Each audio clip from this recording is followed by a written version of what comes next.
LeBron James helped snap the Lakers' losing streak, and some unknowns stepped up while many stars are still on the sideline. This is Locked On Now.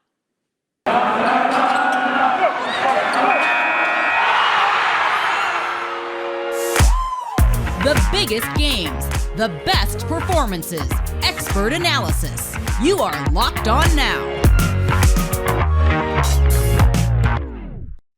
Welcome in. You're listening to Locked On Now NBA, local experts on the biggest stories on the hardwood. I'm your host, Kainani Stevens. Thank you for making Locked On Now your first listen every single weekday. Our Locked On NBA hosts are all lined up. They're going to break everything down for you from Tuesday night's games.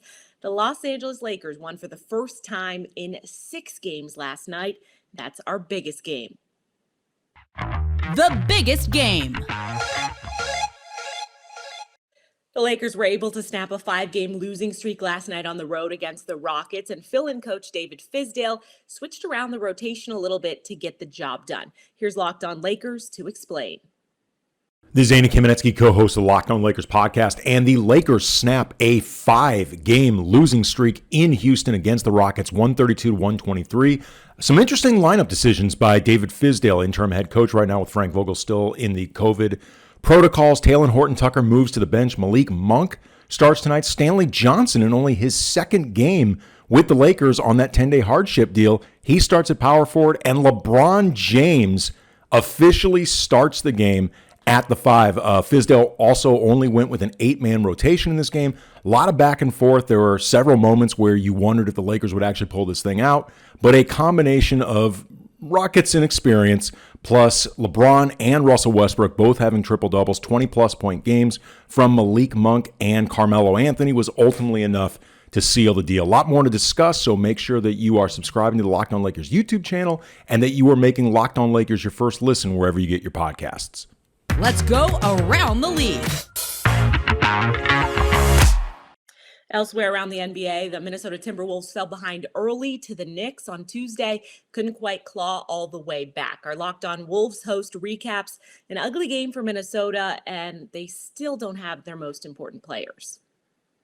Ben Beacon with Locked On Wolves here. The Minnesota Timberwolves fell by 8 to the New York Knicks on Tuesday night in another game in which the Wolves were shorthanded, although they did get Naz Reid and Patrick Beverley back. Still no Karl-Anthony Towns, no D'Angelo Russell, and no Anthony Edwards.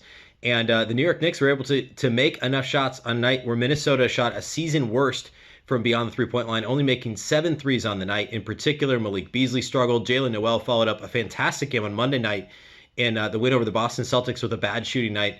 Malik Beasley led the team with 20 points, but he did not shoot the ball well. Jaden McDaniels was probably the best player on the floor for Minnesota. Nathan Knight fouled out and also did not follow up his strong Monday performance on Tuesday with a good performance, unfortunately.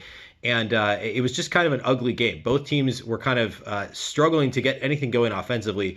We're going to break it all down here tonight on Locked On Wolves on the postgame podcast. We'll talk about Jaden McDaniels' strong night and what we can look forward to the rest of the week for the Wolves as they start to get some players back from health and safety protocols. It's all upcoming on the postgame pod. Make sure to subscribe to Locked On Wolves for all things Timberwolves. The New Orleans Pelicans picked up a big win at home by turning to some relative unknowns like Herbert Jones to get the job done. Our Locked On Pelicans host tells you all the names you need to know from a big New Orleans win.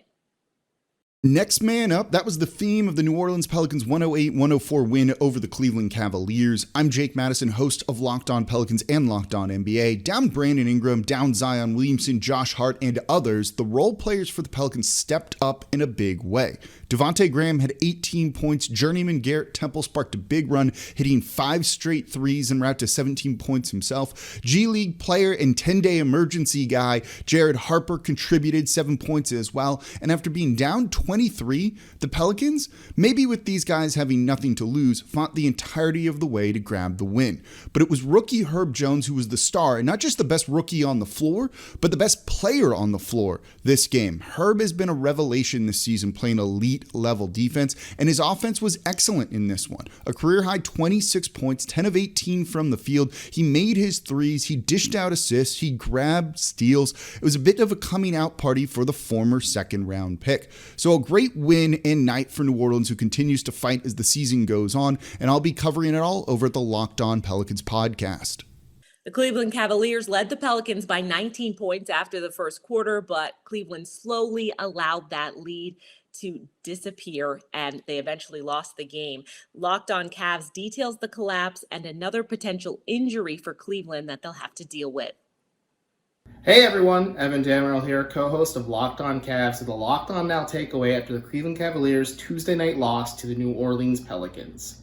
When Darius Garland was sidelined due to league health and safety protocols, Spanish guard Ricky Rubio became arguably the most important player on Cleveland's roster because he's the only true playmaker other than Kevin Pangos, who is a rookie despite years of overseas experience, and RJ Nembhard, who is a rookie but just got out of health and safety protocols, is on a two-way contract with Cleveland. Rubio responded well tonight against New Orleans, almost posting a triple-double, but unfortunately went down with what appears to be a shoulder stinger towards the end of the game about 2 minutes ago in this loss to New Orleans. There's no rest for the weary, no sympathy for this banged-up Cavs squad already, but losing another key player like Rubio really brings into question what the Cavaliers can do to fix their offense without Garland and Rubio out there. Hear about this and more on Locked On Cavs, part of the Locked On Podcast Network. Subscribe to us on YouTube as well. Thanks. The Orlando Magic couldn't beat the defending champs on Tuesday, but Orlando does have a star blooming in one of their rookies. Locked On Magic tells you everything you need to know about a career night from Franz Wagner. This is Philip Rossman-Reich, the host of Locked On Magic. And of course, the Orlando Magic are about development, are about seeing their guys get better. And if you don't have Franz Wagner in your Rookie of the Year running on your ballot anywhere near it, if you don't have him as Rookie of the Month in the Eastern Conference or Rookie of the Month in the league for the month of December, well, you're not watching the games because Franz Wagner continues to develop and evolve every single night. 38 points from the Magic rookie, the third most in Magic history for a rookie. He's putting up numbers that this team just hasn't seen from wing players and just continues to look individually very, very good. In fact, Franz Wagner is the only reason that this game wasn't an embarrassment. The Bucks winning 127-110. Orlando cut a 29-point deficit late in the second quarter down to 8 points. They got it down to 10 in the third quarter, got it down to 8 in the fourth, made Milwaukee sweat a little bit. And yes, Orlando has to figure out their depth issues. They have to figure out how to get a consistent playing effort through 48 minutes so these games can be close, because Franz was sitting up at the press conference after the game saying he'd rather have the win than the individual accolades. But the Magic understand what this season is about, and Franz Wagner continues to look better and better and better and better. Once this team gets healthy, once they get Cole Anthony back, Jonathan Isaac back, Markelle Fultz back, the NBA better be watching out, because Franz Wagner is here and he is much better than anyone anticipated. We'll have a lot more coming up on Locked On Magic later on. Until then, the Bucks win 127-110. The Toronto Raptors lost to the 76ers last night by 5, but honestly, they're probably just happy to be competing again and out of the health and safety protocols. Locked On Raptors explains why this 5-point loss actually might feel more like a win.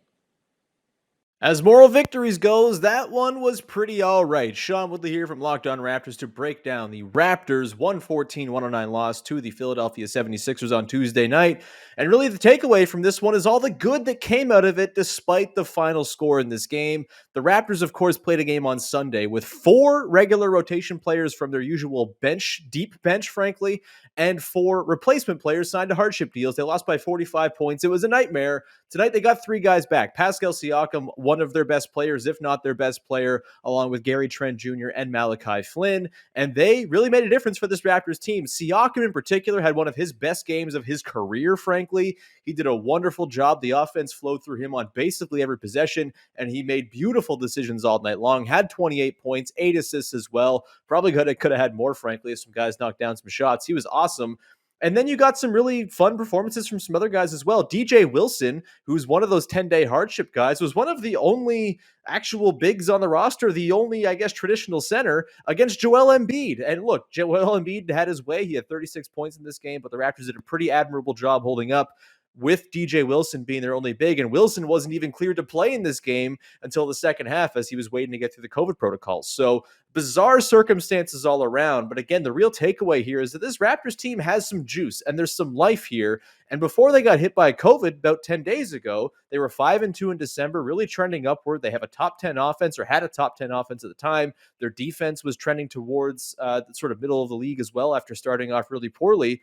And this team, I don't know if they feel like a sleeping giant necessarily, but they might be like a sleeping half human, half giant kind of hybrid thing. They got a lot of guys still to come back from COVID protocols, including Scotty Barnes, Fred VanVleet, and OG Anunoby. This team could make some noise once they're finally healthy. They've not been healthy all season long, but as we saw tonight, there's enough here for this team to certainly go on a run. I'll have more broken down on tomorrow's episode of Locked On Raptors, so be sure to tune in.